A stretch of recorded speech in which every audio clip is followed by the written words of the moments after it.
시들게 하는 성령의 사역. 말하는 자의 소리요 이르되 외치라. 대답하되 내가 무엇이라 외치리까 하니 이르되 모든 육체는 풀이요 그의 모든 아름다움은 들의 꽃과 같으니 풀은 마르고 꽃이 시들면 여호와의 기운이 그 위에 불미라. 이 백성은 실로 풀이로다. 풀은 마르고 꽃은 시드나 우리 하나님의 말씀은 영원히 서리라 하라. 이사야서 40장 6절에서 8절. 너희가 거듭난 것은 썩어질 씨로 된 것이 아니요 썩지 않을 씨로 된 것이니 살아있고 항상 있는 하나님의 말씀으로 되었느니라. 그러므로 모든 육체는 풀과 같고 그 모든 영광은 풀의 꽃과 같으니 풀은 마르고 꽃은 떨어지되 오직 주의 말씀은 세세토록 있도다 하였으니 너희에게 전한 복음이 곧 이 말씀이다. 베드로전서 1장 23절에서 25절. 위에 소개된 이사야 본문은 인간이 죽는다는 사실을 아주 또렷하게 설명하고자 할 때 유용하다. 설교자가 인간의 본성이 연약하고 인생은 잠시 머물다 가는 것이며 죽음은 피할 수 없는 사실임을 밝혀야만 누구도 그 말씀이 맞느니 틀리니 왈가왈부할 수 없다. 이사야 선지자의 중요한 교훈을 깎아내려는 의도는 아니지만 조심스럽게 이러한 담론을 제기해본다. 이 말씀은 물질로 이루어진 육체의 부패보다 더 중요한 것을 의미하고 있다. 성령께서 이사야에게 이 말씀을 선포하도록 명령하시면서 의도한 바는 육체가 뜻하는 육에 속한 마음이다. 문맥상으로 보면 이 말씀이 단지 인간의 죽음을 표현하려는 것으로 보이지는 않는다. 이 표현을 둘러싸고 있는 심오한 계시를 다 이해하기는 어렵지만 이 표현을 인간의 죽음으로만 이해한다면 이사야의 의도에서 어느 정도 벗어나는 것 같다. 여기서 단순히 죽음 하나만을 생각하는 개념이라면 이 구절을 설명할 신약 성경 베드로전서의 본문과 악유가 맞지 않는다. 여기에는 모든 사람은 반드시 죽는다는 아주 분명한 진리를 넘어서는 또 하나의 영적 의미가 있다. 이사야 40장을 주의 깊게 살펴보자. 이 장의 주제는 무엇인가? 시온을 위로하시는 하나님이다. 시온은 여기저기 전쟁에 시달렸고 죄를 범함으로 고통을 겪고 있다. 하나님은 오랫동안 기다려온 구원자를 보내셔서 노역의 때를 끝내고 죄악을 사하시어 시온의 슬픔을 걷어내실 것을 선지자들을 통해 선포하도록 명령하셨다. 이사야서 40장 2절. 이 말씀은 확실히 계시의 주제가 된다. 더 나아가 다음 구절은 메시아 강림 전에 세례 요한이 올 것을 예언한 내용이 확실하다. 외치는 자의 소리여 이르되 너희는 광야에서 여호와의 길을 예비하라. 사막에서 우리 하나님의 대로를 평탄케 하라. 이사야서 40장 3절. 신약 성경은 요한과 그의 사역을 이 말씀을 관련하여 반복하고 있으므로 이 구절을 이해하는 데는 전혀 어려움이 없다. 세례 요한을 보내시는 일과 그가 선포할 메시아 사역의 목적은 바로 하나님의 영광을 드러내는 것이다. 이사야서 40장 5절 말씀을 살펴보자. 여호와의 영광이 나타나 모든 육체가 그것을 함께 보리라. 이는 여호와의 입이 말씀하셨느니라. 자, 그 다음에 어떤 말씀이 이어질까? 이와 관련해서 인간의 죽음에 대한 말씀이 필요한 것은 아니었을까? 그런데 그렇지 않다. 그 다음에 이어지는 말씀의 깊은 의미를 이해한다면 훨씬 더 어울리는 의미가 있다.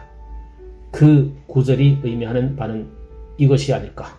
즉 그리스도 예수와 그의 사역을 통해 하나님의 영광이 나타나려면 인간이 자랑할 만한 모든 영광은 반드시 시들어져야 한다는 것이다. 부패하여 죽을 수밖에 없는 육체의 본성이 마땅히 드러나야 하고 오직 하나님의 영광만이 높임을 받아야 한다. 이는 세례 요한의 사역에서 먼저 나타나야 했고 또한 하나님의 영광을 나타내고 인간의 교만을 영원히 수치를 당하게 하기 위해서는 인간의 마음을 미리 준비시키는 성령의 사역이 항상 있어야만 한다. 여호와의 기운이 육체 위에 불게 되면 강건해 보였던 육체는 쇠약해지고 아름다움은 부패로 인하여 시들어진다. 그래야만 육체의 본성이 탄로나면서 거짓은 다 드러나고 육체의 힘 또한 파괴되어 영원히 거하시는 말씀이 섭리하면서 영이요 생명의 말씀이 주인 되신 큰 목자가 통치하실 수 있는 여지가 생기게 된다. 구원의 씨가 뿌려지고 심어지기 위해서는 성령의 시들게 하는 역사가 먼저 있어야 한다. 세례 요한은 구원의 씨가 뿌려지기 전에 시들게 하는 전도 사역을 훌륭하게 수행했다. 그가 살던 시대는 영적으로 황폐했기 때문에 그는 광야에서 그의 사역을 감당했다. 세례 요한은 광야에서 외치는 소리였다. 요한복음 1장 23절. 그의 의무는 심는 일이 아니라 무너뜨리는 일이었다. 그 당시는 육을 따르는 유대교가 절정기를 이루었다. 바리새인들은 걸을 때 거만하게 으스대면서 다녔다. 스스로 형식적인 믿음에만 만족하다 보니 영적으로는 최악의 수준까지 추락했다. 간혹 시므온과 안나 같은 이들이 있었지만 대부분 사람들은 영적으로 철저하게 무지했다. 그들은 아브라함이 우리 조상이라는 생각에만 머물러 있었다. 마태복음 3장 9절. 세례 요한이 이 잘난 체 하는 바리새인들을 보고 독사의 자식들이라고 불렀으니 얼마나 난리가 났겠는가. 마태복음 3장 7절. 또한 이미 도끼가 나무 뿌리에 놓였다고 선포하였으니 마태복음 3장 10절. 백성들이 충격이 얼마나 대단했을까. 엘리야처럼 단호한 세례 요한은 험한 곳을 평탄하게 하며 이사야서 45장 2절. 모든 교만한 생각을 낮추는 일을 했다. 회개하라는 말은 기고만장한 독선을 불태우는 뜨거운 바람이자 형식주의로 똘똘 뭉친 교만을 날려버리는 폭풍이었다. 세례 요한이 먹는 음식과 그가 입은 옷은 금식과 애통을 요구했다. 그는 자기에게 오는 사람들을 요단강 물에 담그어 회개를 전파하며 사익의 상징인 죽음을 분명히 선포하였다. 우리를 구원할 분이 죽고 장사되듯이 너희들 역시 죽어 장례를 치러야 한다. 세례 요한은 이 말로 우리에게 의미심장한 상징을 전달했다. 그가 삶으로 보여준 행실과 가르침은 항상 온전했다. 그러나 그것만으로는 충분하지 않은 듯 그는 불과 성령으로 세례를 베푸시며 그 손에 키를 들고 자기 타작마당을 정하게 하시려고 오실 분을 찾고 찾으라고 경고했다. 마태복음 3장 11절에서 12절. 성령께서는 세례 요한을 육을 따르는 유대교의 헛된 영광을 멸하는 도구로 삼으셨고 몰아치는 험한 북풍처럼 사람의 마음을 살피시고 시들게 하셔서 영적인 믿음이 생기도록 하셨다. 우리 주님께서는 이 시들어버린 땅의 모든 영광을 버리시고 오셨다. 우리 주님은 이새의 줄기에서 나서 그 뿌리가 한 가지로 오셨다. 이사야서 11장 1절. 실로가 오셨을 때는 규는 유다를 떠나 있었고 통치자의 지팡이도 그 발 사이에 떠나 있었다. 창세기 49장 10절. 다윗의 혈통이 아닌 사람이 왕좌에 앉아 있었고 로마는 언약의 땅을 제국의 소유라고 선언했다. 계시의 등불은 완전히 꺼지지는 않았지만 오직 희미한 불빛만 간신히 내고 있을 뿐이었다. 당시에는 백성을 위로해 줄 이사야 같은 선지자도 그들이 배교를 애통해 할 예레미야 같은 선지자도 일어나지 않았다. 유대교가 가지고 있던 제도는 모두 달아빠진 껍데기뿐이었다. 다 헤어져서 없어지기 직전이었다. 제사장 제도도 무질서했다. 누가 그 해의 대제사장은 안나스와 가야바였다고 말한다. 1년에 2명이 동시에 대제사장으로 세우는 것은 모세의 율법을 무시하는 듣지도 보지도 못한 일이었다. 눈에 보이는 성전, 곧 바울이 세상에 속한 성소라고 불렸던 성전을 중심으로 했던 모든 활동들은 막바지에 이르고 있었다. 우리 주님께서 자신의 사역을 다 이루셨을 때 성소 휘장이 둘로 찢어지며 제사제도는 폐지되었고 아론의 대제사장 직분도 거두어졌고 육신에 속한 규례도 철폐되었다. 마태복음 27장 51절. 이는 성령께서 영적인 일들을 계시하셨기 때문이다. 영원한 대제사장으로 오신 주님은 육신에 속한 한 계명의 법을 따르지 아니하고 오직 불멸의 생명의 능력을 따라 히브리서 7장 16절 전에 있던 계명은 연약하고 무익하였으므로 폐하셨다.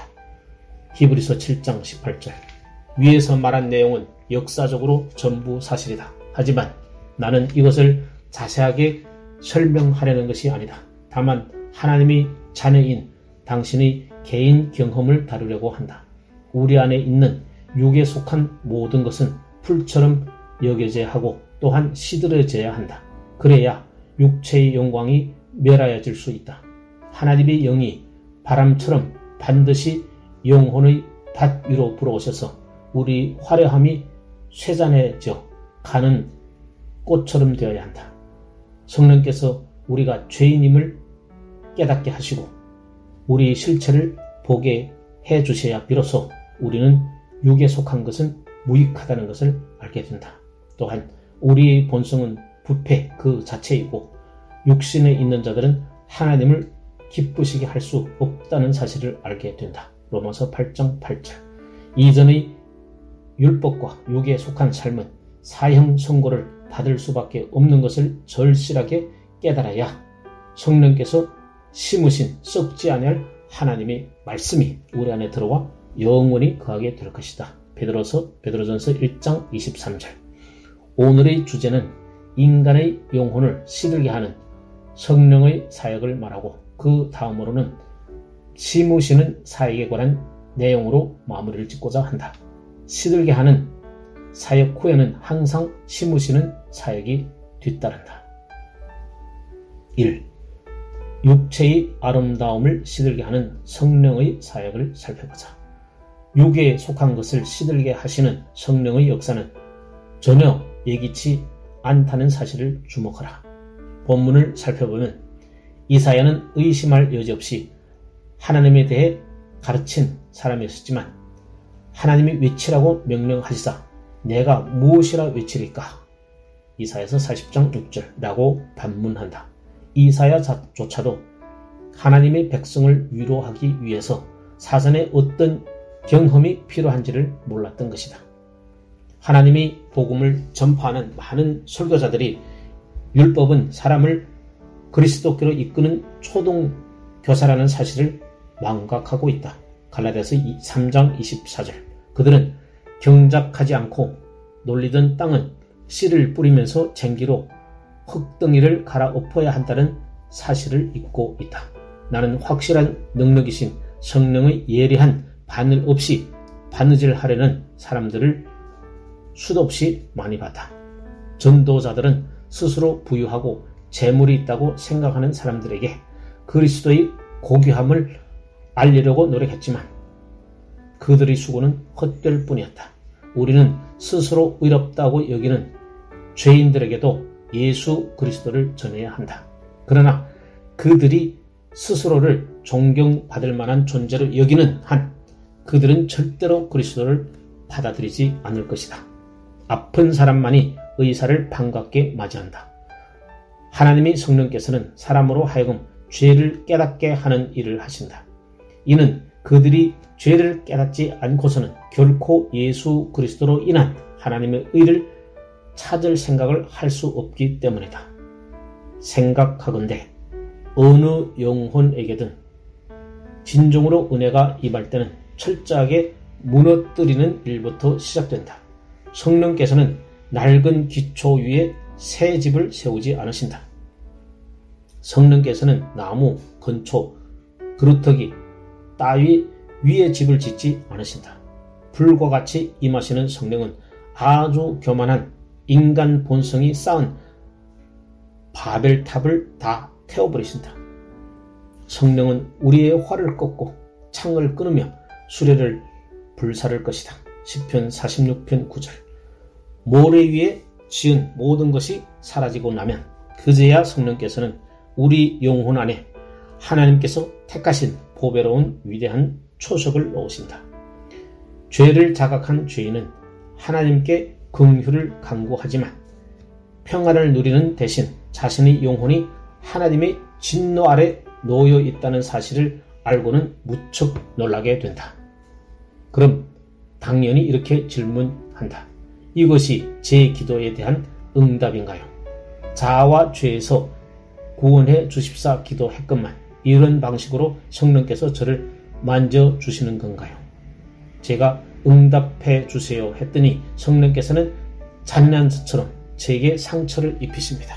옷을 입혀주세요 했더니 성령께서는 제가 덮고 있던 다 낡아 빠진 옷을 찢어버리시고 제 벌거벗은 몸을 빤히 들여다 보십니다.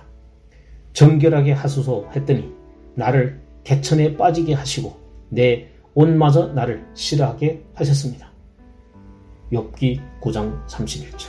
이것이 은혜를 베푸시는 방식인가요? 죄인들이여, 그러하더라도 놀라지 말라.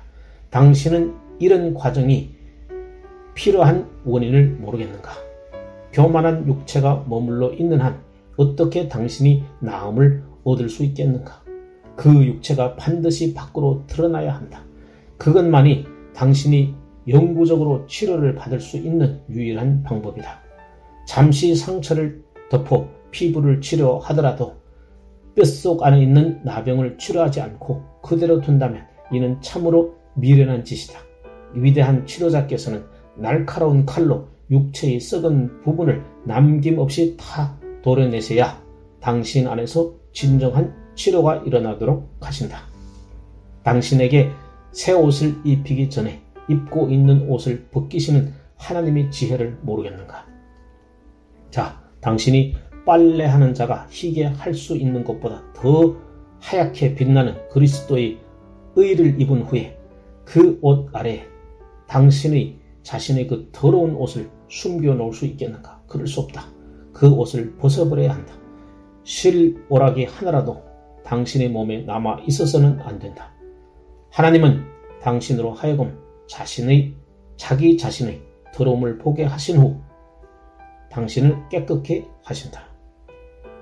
이는 무엇보다도 당신은 당신 자신이 전적으로 부정한 존재라는 사실을 알고 애통해야만 모든 죄에서 우리를 정결하게 하시는 보혈을 참으로 소중히 여길 수 있게 되기 때문이다. 죄를 책망하시는 성령의 사역은 어디에서 오든지 예고 없이 임한다. 이런 과정은 하나님이 자녀에게도 계속 일어나는데 종종 놀랍다. 우리는 하나님의 성령께서 멸하시는 것을 다시 세우기 시작한다. 우리는 영으로 시작한 후 마치 육체로 온전하게 된 것처럼 행동한다. 그런 후에 우리가 잘못 쌓은 것들이 무너지면 마치 맨 처음에 눈에서 비늘이 벗겨질 때처럼 매우 놀라게 된다. 뉴턴이 그런 이러한 상황을 보여준다. 좇게 간구했다네. 믿음, 사랑, 모든 은혜 가운데 성장하도록 주님이 구원을 더 알게 해달라고 주님의 얼굴을 더 진실하게 뵙기 원한다고 이렇게 기도하라 하신 분이 주님이어서 그럼 주님께서 응답하실 줄 믿었네. 내가 절망에 빠져들 때면 언제나 그렇게 기도했다네. 주님께서 즉시 내 기도에 응답하시어 주님의 사랑으로 강하게 구속하여서 내 죄를 죽이시고 안식을 주시는 확신의 시간을 소원했다네. 주님은 그렇게 하기보다는 내 마음속 깊은 죄를 깨닫게 하시고 지옥 같은 분노의 힘이 내 영혼의 구석구석을 고발하게 하셨다네. 주께서 그의 백성이 바라는 대로 응답하지 않더라도 이상히 여기지 말라.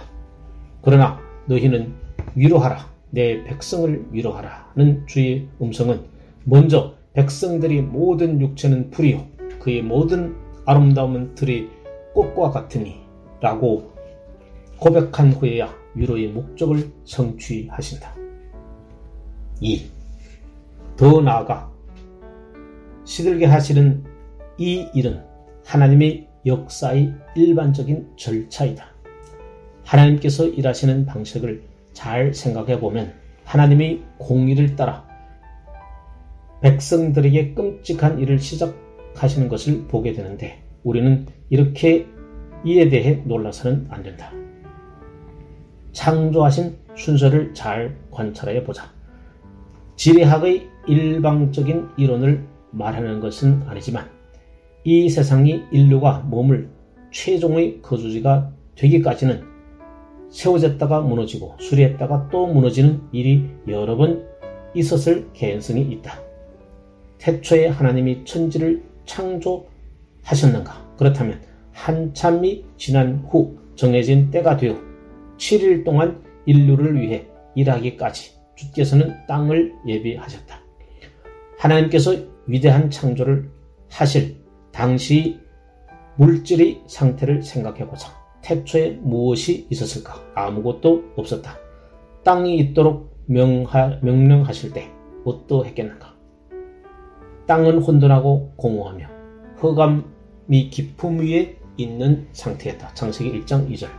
이 위대한 창조에 다른 이 계획이 끼어들 만한 흔적은 전혀 없었다. 그가 누구와 더불어 의논하셨으며 누가 그를 교훈하였었으며 그에게 정의의 길을 가르쳤으며 지식을 가르쳤으며 통달의 도를 보여주었는가? 이사야서 40장 14절. 하나님께서는 건축하시려는 성전을 위해서 기둥이나 주춧돌을 예물로 받으신 적이 없다. 땅은 무질서하고 혼란스러웠는데 히브리어로는 토우보우라고 한다. 한마디로 완전한 무질서한 상태였다. 새로운 창조 역시 마찬가지다. 주께서 우리를 새롭게 만드실 때 옛사람으로부터 아무것도 빌리지 않으시고 모든 것을 새롭게 창조하신다. 하나님은 우리 타락한 본성의 옛집을 수리하지도 부속 건물을 지어 덧붙이지도 않으시고 다만 그의 영광을 위하여 성전을 새롭게 지으신다. 우리는 영적으로 혼돈하며 공허하며 마음은 어둠으로 덮여 있었지만 하나님의 말씀이 우리에게 오셔서 빛이 있으라 하시며 빛을 비추셨고 어느새 생명과 각종 보배로운 것이 주어졌다. 하나님이 일하시는 방식의 또 다른 예를 들어보자. 인간이 타락했을 때 주님께서는 언제 그에게 복음을 주셨는가? 잘 아는 바와 같이 내가 너로 여자와 원수가 되게 하고 네 후손도 여자의 후손과 원수가 되게 하리니 여자의 후손은 네 머리를 상하게 할 것이요 라는 말씀은 처음으로 선포된 복음이다. 창세기 3장 15절.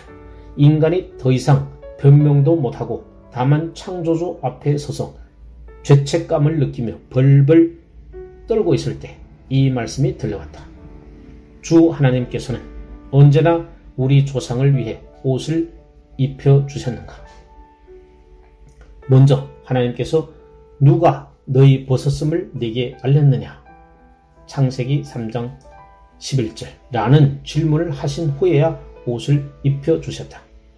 무화과 나무 잎으로 가린 치욕이 다 드러나서야 하나님께서는 희생제물이 가죽을 주시며 그들을 덮어주셨다.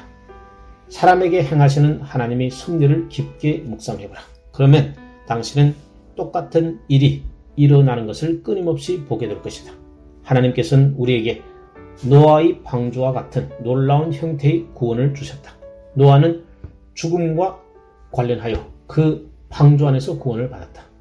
온 세상이 멸망할 때 노아 자신은 마치 혼자 산채로 무덤 안에 갇혀 있는 것 같았다.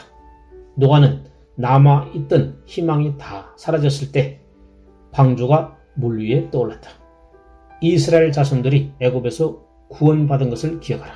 그들은 가장 비참한 역경에 처해서 그 고된 노동으로 말미암아 부르짖는 소리가 하나님께 상달되고서야 구원이 행해졌다. 출애굽기 2장 23절.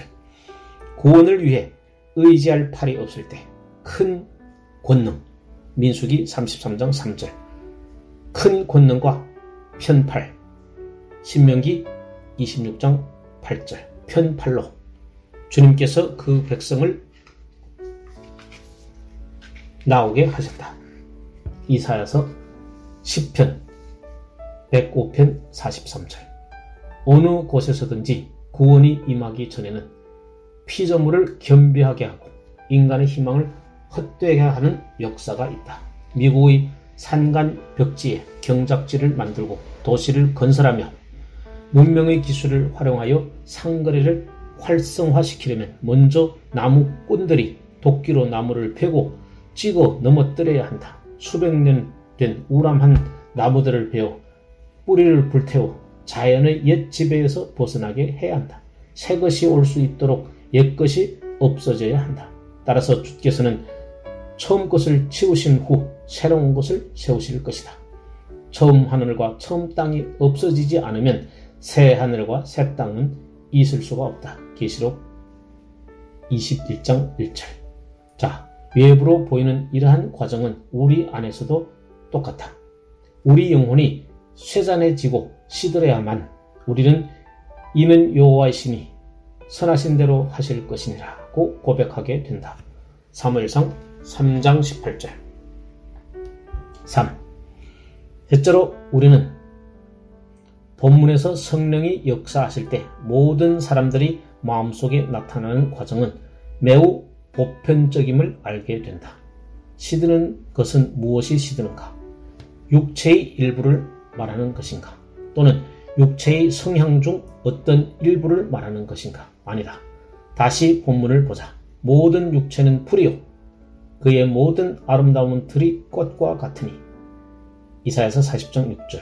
이사야는 육체의 아름다움에 대해 들의 꽃이라는 매우 정교한 단어를 택하고 있다. 풀은 어떻게 되었는가? 끝까지 사는 풀이 있는가? 풀은 마른다. 모든 풀이 동일하다. 꽃은 오래 갈 것인가? 참으로 아름답기에 불멸성을 갖고 있지는 않을까? 그렇지 않다. 결국 서서히 다 사라진다.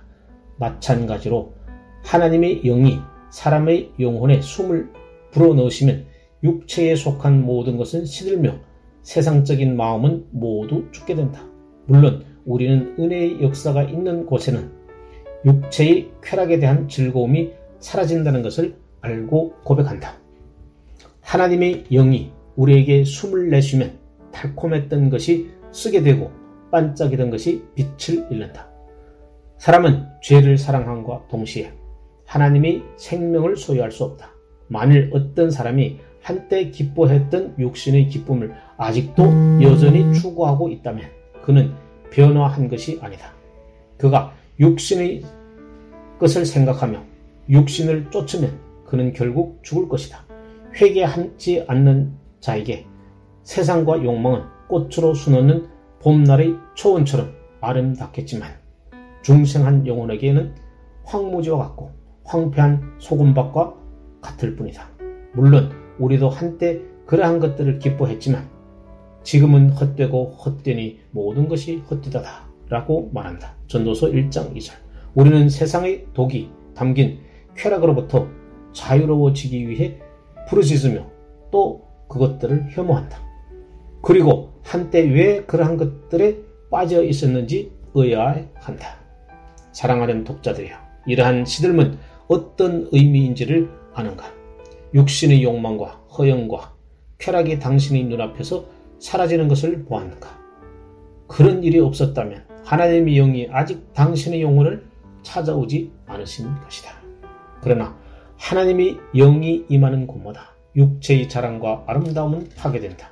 즉 우리의 의는 우리의 죄악과 함께 시들어진다. 성령이 오시기 전에 우리는 우리 자신이 매우 선하다고 생각했었다. 우리는 이 모든 계명들을 내가 어려서부터 다 지켰나이다 라고 말하면서 누가복음 18장 21절 내가 아직도 부족한 것이 있는가? 라고 거만하게 묻는다. 우리가 도덕적이지 않았던가? 아니, 우리가 여태 종교적이지 않았던가? 우리가 때로 잘못을 했다는 것을 인정하지만 그것들은 매우 가벼운 것이라고 생각한다. 우리는 감히 악한 교만 가운데 우리는 하나님의 말씀처럼 그렇게 부도덕한 존재들은 아니라고 상상한다. 5. 친애하는 독자들이여, 하나님의 영이 당신의 육체의 아름다움에 닿는 순간 그 아름다움은 잎사귀처럼 희미해지고 당신은 자기 자신에 대한 다른 생각을 갖게 될 것이다. 그러면 당신의 과거의 성품에 대한 그 어떤 가혹한 묘사라도 충분하지 않다고 생각하게 될 것이다. 당신의 동기와 행동들을 깊이 점검해 보면서 당신은 많은 악을 보게 될 것이고 결국 세리처럼 하나님이여 불쌍히 여기소서 나는 죄인으로서이다 라고 부르짖게 될 것이다. 누가복음 18장 13절.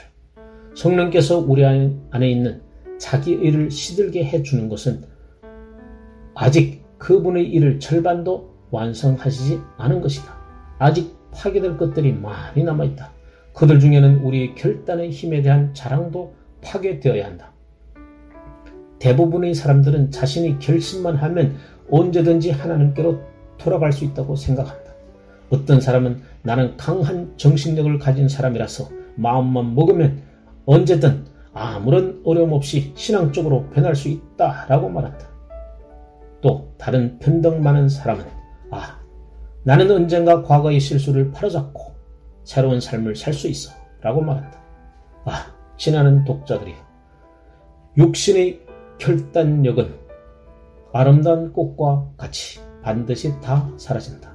하나님의 영이 임하시면 우리는 우리의 의지가 뜻한 바로 행하지 않은 것을 발견하게 된다. 그렇다. 우리는 우리의 의지가 모든 선한 것을 싫어하는 것을 발견하게 된다. 그러므로 자연적으로는 우리는 생명을 얻으려고 그리스도께 나아가는 일이 없다. 하나님의 영의 빛으로 보면 결심처럼 연약하고 카련한 것이 없다. 그럼에도 그는 내 안에는 나를 바르게 인도할 수 있는 각성된 양심과 지식이 있다고 믿습니다. 나는 양심의 빛을 사용할 것이며 조금도 헤매더라도 다시 바른 길을 찾을 것이라는데 의심의 여지가 없습니다. 라고 말합니다. 이 사람아, 그대의 지혜는 그대의 본성의 꽃이지만 그저 어리석은 지혜임을 당신이 가장 잘 알지 않는가? 회심하지 않고 거듭나지 않은 당신은 하나님의 눈에 그저 야생 당나귀처럼 어리석은 존재일 뿐이다. 나는 당신이 예수님이 발 앞에 앉은 어린 아이처럼 겸손해지기를 간절히 바라며 저를 가르쳐 주시옵소서 라고 울부짖기를 바란다. 성령의 시들게 하는 바람이 육체의 마음 위로 불 때 그 바람은 모든 면에서 특히 선을 행하는 능력의 문제에 있어서 육체의 죽음을 드러낸다. 그때 우리는 나를 떠나서는 너희가 아무것도 할 수 없음이라는 주의 말씀을 배우게 된다. 요한복음 15장 5절.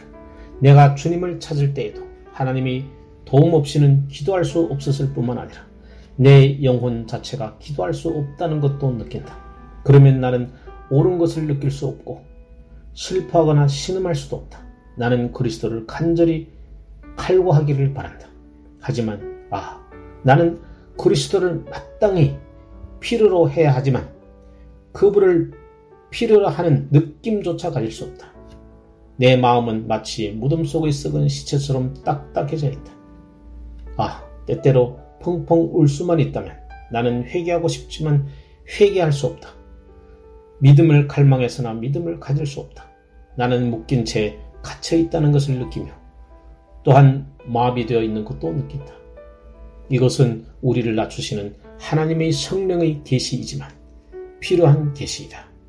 이는 육체가 갖는 믿음은 하나님이 택한 백성의 믿음이 아니기 때문이다.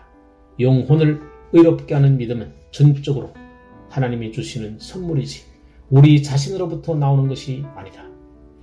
육체가 회개의 일을 하였다면 그 회개조차 다시 회개가 필요하다. 육체의 꽃은 반드시 시든다. 성령의 씨가 열매를 맺을 것이다. 천국의 상속자는 피나 육체로부터 나지 않으며 육체의 의지 및 사람의 뜻으로 나지 않고 다만 하나님으로부터 난다. 만일 우리 안에 행해진 일이 성령의 역사가 아닌 우리 자신이 행한 일이라면 우리가 정작 가장 보호받아야 할 때 시드로 사라질 것이다. 그 결과는 풀과 같을 것이며 미래는 땔감으로 던져질 것이다. 4. 우리는 시들게 하는 성령의 역사는 보편적이라는 사실을 알게 되었다. 그러나 또 한 가지 알아야 할 것은 그 역사는 반드시 마무리된다는 사실이다. 풀은 단지 처지기만 하는가? 아니다. 반드시 시든다. 들판의 꽃은 어떠한가? 꽃이 머리를 떨구기만 하는가? 아니다. 이사야에 따르면 그것은 사라진다. 베드로에 따르면 그것은 멀리 날아가 버린다. 그것을 되살릴 길은 없다. 끝난 것이다. 성령에 의해 깨달음을 얻은 자 역시 그들의 육체에는 선한 것이 전혀 없다는 것을 알게 된다. 몇몇 하나님의 종들을 보면 그들의 영혼 안에서 얼마나 죽이고 시들게 하는 역사를 체험하는지 존 번연은 그의 책 넘치는 은혜에서 자신에 대해 묘사하고 있다.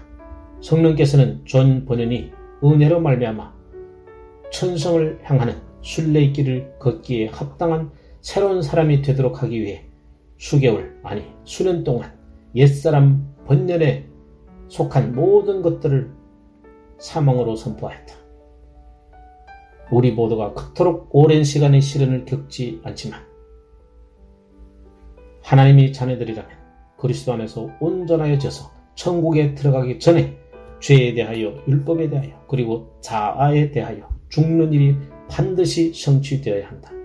썩을 것은 썩지 않는 유업으로 받을 수 없다. 우리는 성령으로 말미암아 몸의 행실을 죽여야 산다. 육신에 속한 마음이 개선될 수 있는가? 절대 그럴 수 없다. 이는 육신의 생각은 하나님과 원수가 되나니 이는 하나님의 법에 굴복하지 아니할 뿐만 아니라 할 수도 없기 때문이다. 로마서 8장 7절. 옛 본성이 개선될 수 있는가? 안 된다. 당신은 거듭나야 한다. 하늘의 것들을 배울 수 있는가? 안 된다. 육에 속한 사람은 하나님의 성령의 일들을 받지 아니하나니 이는 그들이 그에게는 어리석게 보이며 또 그는 그것들을 할 수도 없나니 그러한 일은 영적으로 분별되느니라. 고린도전서 2장 14절. 옛 본성은 무덤에 두는 것 외에 우리가 상관할 것이 아무것도 없다.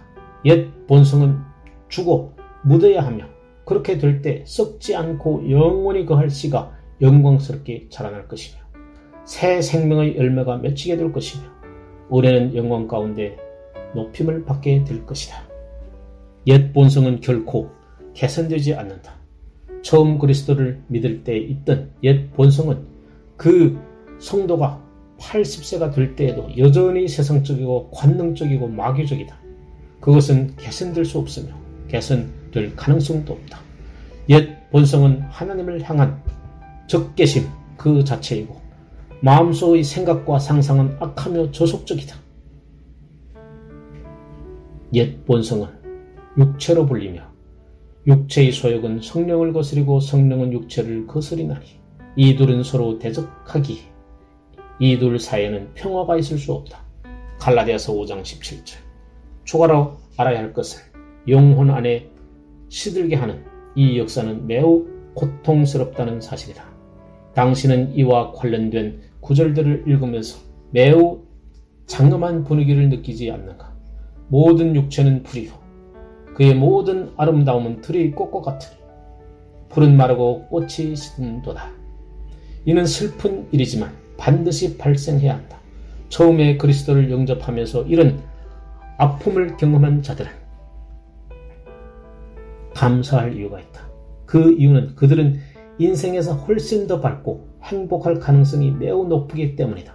내가 주목하여 온 바에 의하면 매우 쉽게 회심하고 자기 자신의 부패에 대해 비교적 아무런 지식 없이 그리스도께 나아온 자들 중 이 교훈을 배워야 한다.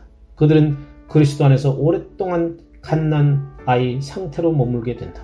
그들은 맨 처음에 깊은 아픔을 겪었더라면 당하지 아니하였을 사건들을 경험하게 되면서 당황하게 된다. 독자들이여, 만일 은혜가 당신의 영혼의 건축을 시작하였는데 자기 신뢰라는 오랜 벽이 남아있다면 그 벽은 조만간에 허물어질 것이다. 혹시 옛 본성에 속한 벽이 남아있을 경우 당신은 기뻐할지 모르겠지만 이것은 옳거나 선한 일이 아니다. 내가 확신하는 바 그리스도께서는 낡은 옷에 생배 조각을 붙이지 않으시고 낡은 가죽부대에 새 포도주를 넣지 않으신다. 그 이유는 결국 옷이 심하게 찢어질 것이고 가죽부대가 터질 것이기 때문이다. 옛 본성을 구성하고 있던 모든 것은 해체되어야 한다. 육으로 지어진 건축은 회 반죽과 석고, 지붕과 토대 등 다 무너져야 하고 우리는 손으로 짓지 않은 집을 얻어야 한다. 큰 화재에 의해 전염병의 은신처였던 오랜 건축물들이 다 허물어지고 훨씬 건강한 도시가 세워졌을 때 이것은 런던 도시의 큰 자비였다. 하나님이 사람의 의와 힘을 다 쓸어버림으로 사람 자신이 자기는 아무것도 아니며 자기 스스로는 아무것도 할 수 없다고 느끼면서 그리스도가 모든 것이 되시고 그의 유일한 힘은 오직 영원한 영광 받으실 성령의 영원한 능력이 있다고 고백하게 되는 것이 큰 자비이다. 어떤 사업장에서 오래된 제도 아래 수년 동안 많은 혼란과 부패가 종종 있어왔다. 당신은 새로운 관리자로 들어와서 완전히 새로운 계획을 채택하였다. 자, 당신은 온 힘을 다해 기존의 낡은 제도 하에 당신의 계획을 진행시킨다. 하지만 얼마나 많은 근심이 발생하겠는가. 해가 지나면서 당신은 스스로 말할 것이다. 이렇게 할 수 없다. 내가 전체를 쓸어버리고 처음부터 새롭고 명확하게 시작하였더라면 내가 처한 공경의 10분의 1도 잊지 않았을 것이다. 하나님은 부패한 본성의 은혜의 제도를 접목시키고자 하시거나 옛 아담으로부터 새로운 아담을 지으려고 하지 않으신다. 그 대신 우리에게 너희가 죽었고 너희 생명의 그리스도와 함께 하나님 안에 감추어졌음이라는 사실을 가르친다. 골로새서 3장 3절. 구원은 육체에 속한 것이 아니라 오직 그리스도께 속한 것이다. 육에서 난 것은 고작 육일 뿐이다. 오직 성령으로 난 것만이 영이다. 구원은 성령의 역사이어야 한다. 그렇지 않으면 하나님이 받지 않으실 것이다. 6. 독자들이여, 시들게 하는 일은 고통스럽지만 불가피하다.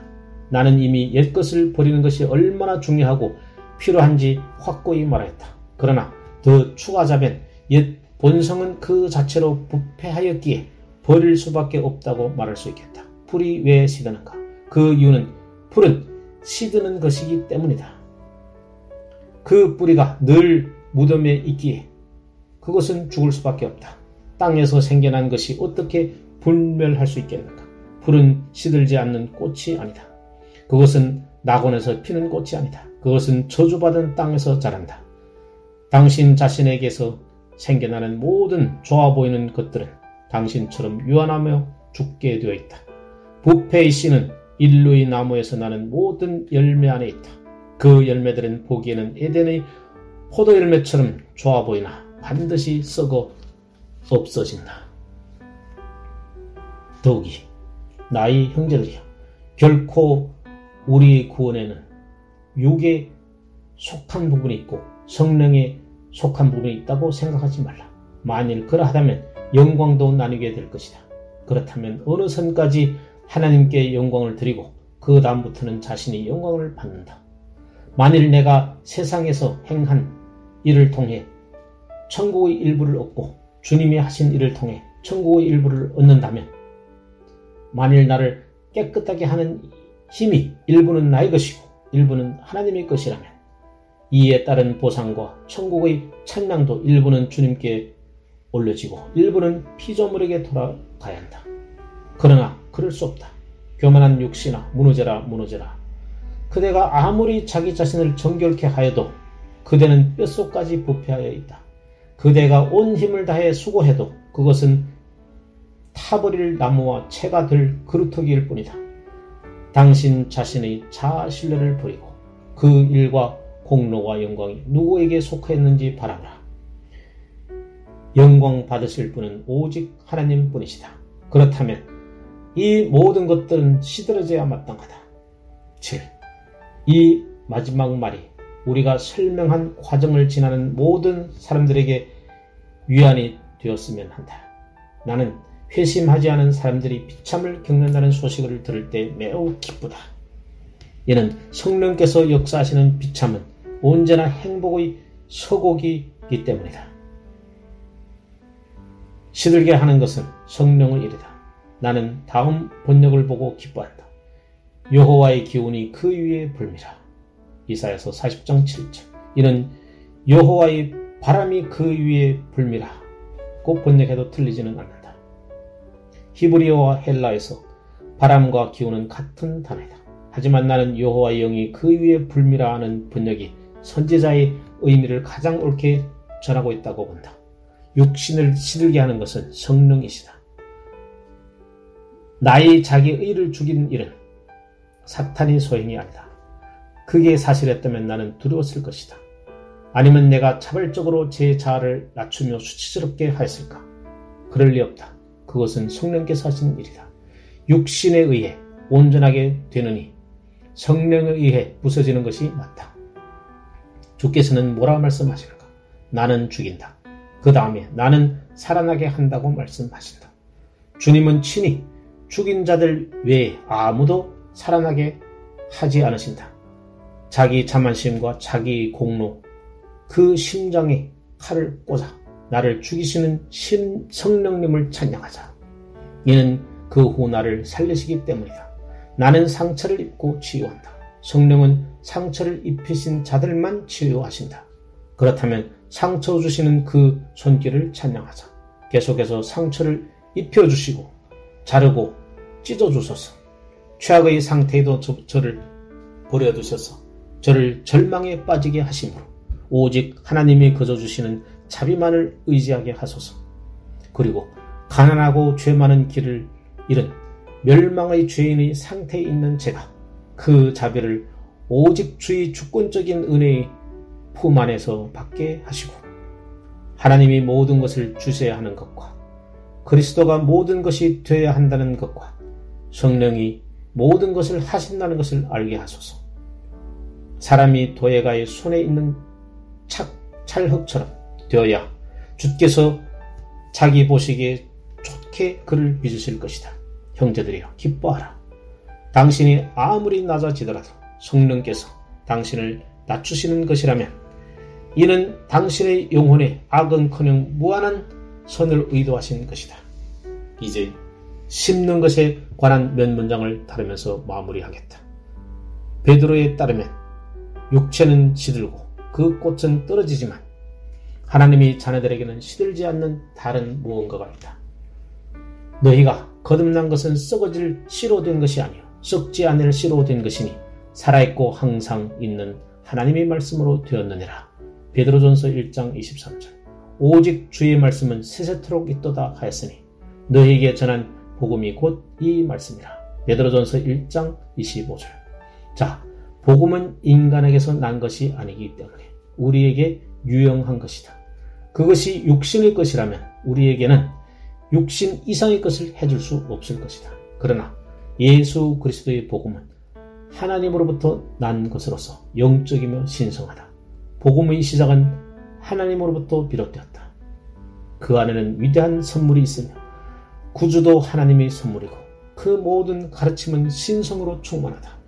만약 당신이 사람의 머리에서 나온 철학적 이론이나 당신이 만들어낸 복음을 믿는다면 그것은 육체에 속한 것이기에 시들 것이다.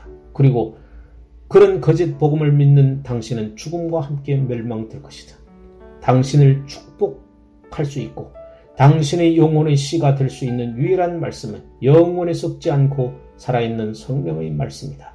이 말씀은 말씀이 육신이 되어 우리 가운데 거하시는 썩지 않을 말씀이고 하나님께서 그리스도 안에서 계시사 세상을 자기와 화목하게 하시며 그들의 죄를 그들에게 돌리지 아니하시는 말씀이다. 요한복음 1장 14절, 고린도후서 5장 19절. 복음은 예수께서 그리스도이심을 믿는 자마다 하나님께로부터 난 자임을 알려주는 썩지 아니할 말씀이고 요한일서 5장 10절. 그를 믿는 자는 심판을 받지 아니하는 것이요 믿지 아니하는 자는 하나님의 독생자의 이름을 믿지 아니함으로 벌써 심판을 받은 것임을 알려준다. 요한복음 3장 18절. 복음은 하나님이 우리에게 영생을 주신 것과 이 생명이 그의 아들 안에 있는 것을 말한다. 요한일서 5장 11절. 자, 형제들이여, 이 복음이 그 씨이다. 그러나 그 씨가 당신의 영혼에서 자랄 수 있으려면 성령에 의해 그 씨가 당신 영혼 안에 심겨져야 한다. 성령께서 당신 영혼에 그 씨를 심으시니 이 시간에 그 씨를 받으라. 그 씨를 신속히 받은 후에 제가 믿습니다. 제가 붙들겠습니다. 성육신하신 하나님께 제 소망을 둡니다. 그리스도의 그 대속의 희생, 그 완전한 속죄만이 나의 유일한 확신입니다. 제가 예수님의 보혈에 의해 하나님과 화목하게 되었습니다. 라고 말하라. 그러면 당신은 당신의 영혼 안에 살아있는 씨를 가지고 있는 것이다. 그 결과는 무엇인가? 본문에 따르면 살아있는 말씀이 우리 안에 거하게 되면 우리는 그것에 의해 거듭나게 되면서 새로운 생명이 생겨난다. 그것이 새 생명이다. 옛 본성에서 나온 어떤 더 나은 것이 아니고 옛 아담이 자신을 깨끗하게 하고 세련되게 한 후에 뭔가 더 나은 존재가 되는 그러한 것이 아니다. 그렇지 않다. 육체는 시들고 그 꽃은 떨어진다는 사실을 이미 강조하지 않았던가. 이것은 완전히 새로운 생명이다. 당신은 중생과 함께 과거와는 전혀 다른, 그래서 마치 처음 지음을 받는 것처럼 새로운 피조물이다. 이전 것은 지나갔으니 보라 새 것이 되었도다. 고린도후서 5장 17절. 하나님의 자녀는 다른 사람들보다 훨씬 초월한 존재이다. 사람들은 신자들이 받은 생명을 갖고 있지 않다. 그들은 단지 몸과 마음을 가지고 있다. 그러나 하나님의 자녀는 세 가지 본성을 갖고 있다. 영과 몸과 마음이 있다. 새로운 원칙, 곧 신성한 생명의 불꽃이 그의 영혼에 떨어졌다. 그는 더 이상 평범하거나 육신에 속한 사람이 아니며 영적인 사람이 되어 영적인 것들을 이해한다. 그는 나머지 인류에 속한 그 어떤 것보다도 훨씬 뛰어난 생명을 소유한다. 당신 영혼 안에서 육체에 속한 것들을 시들게 하신 하나님이 신속하게 말씀을 통해 새 생명을 주시기를 기도드린다. 자세히 보라. 말씀을 통해 나온 새 생명은 썩을 수 없고 항상 살아있으며 영원히 거한다. 참 신자의 마음에서 좋은 씨앗을 제거하고 그 안에 있는 새로운 본성을 파괴하려는 시도는 세상과 악에 의해 시도되어 왔지만 아직 한 번도 성공하지 못하였다. 창공에서 태양을 뽑아내린다 하더라도 거듭난 마음에서 은혜를 뽑아내는 것은 불가능하다. 본문은 그 씨는 살아있고 영원하다고 말씀한다. 그 씨는 스스로 부패하거나 또는 부패될 수 없다. 그도 범죄하지 못하는 것은 하나님께로부터 났습니다. 요한일서 3장 9절. 내가 그들에게 영생을 주노니 영원히 멸망하지 아니할 것이요 또 그들은 내 손에서 빼앗을 자가 없느니라. 요한복음 10장 28절. 내가 주는 물을 마시는 자는 영원히 목마르지 아니하리니 내가 주는 물은 그 속에 영생하도록 솟아나는 샘물이 되리라. 요한복음 4장 14절. 당신에게 언젠가는 죽을 자연적인 생명이 있다. 그것은 육체에 속한 것이다. 그러나 당신에게는 무릇 살아서 나를 믿는 자는 영원히 죽지 아니하리라 고 기록한 영적인 생명도 있다. 당신은 이제 당신 안에 가장 고귀하고 참된 영생을 가지고 있다. 당신은 이제 하나님과 함께 평화와 기쁨과 행복 가운데 살아간다. 귀한 독자들이여 기억하라. 이 씨가 없으면 당신은 생명을 보지 못할 것이다. 그렇다면 나의 존재가 완전히 사라질 것인가? 그렇지 않다. 주님의 진노가 당신 위에 있다. 당신은 생명을 누리지 못할지라도 존재하게 될 것이다. 당신은 생명에 관해서 아무것도 알지 못할 것이다. 왜냐하면 그것은 그리스도 예수 안에서 하나님이 우리에게 주시는 선물이기 때문이다. 당신은 고통과 고뇌가 가득한 영원한 죽음을 상속받는 비참한 자가 될 것이다.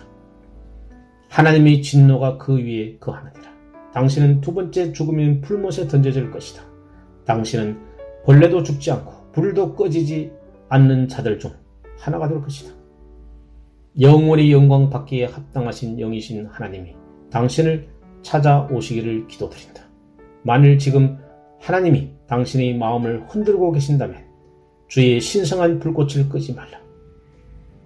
당신이 가지고 있는 어떤 거룩한 생각도 하찮게 여기지 마라. 오늘 이 시간 당신이 거듭나지 못한 사람이라고 생각한다면 겸손하라. 당장 가서 주의 자비를 구하고 당신에게 자비를 베풀어 구원해달라고 간구하라. 가진 것이라고는 달빛뿐인 많은 사람들이 주께 간구하여 햇빛을 선물로 받았다. 무엇보다도 살리는 씨가 무엇인지 기억하고 이것이 여러분에게 전파되는 복음의 말씀이라고 하면 경외심을 가지라. 그 말씀을 귀히 여기고 받아들이라. 살리는 씨는 다음 문장에 전부 요약되어 있다. 주 예수 그리스도를 믿으라. 그러면 구원을 얻으리라. 사도행전 16장 31절. 믿고 세례를 받는 사람은 구원을 얻을 것이요 믿지 않는 사람은 정죄를 받으리라. 마가복음 16장 16절. 하나님께서 예수님으로 인하여 당신에게 복을 베푸시기를 기도드린다. 아멘.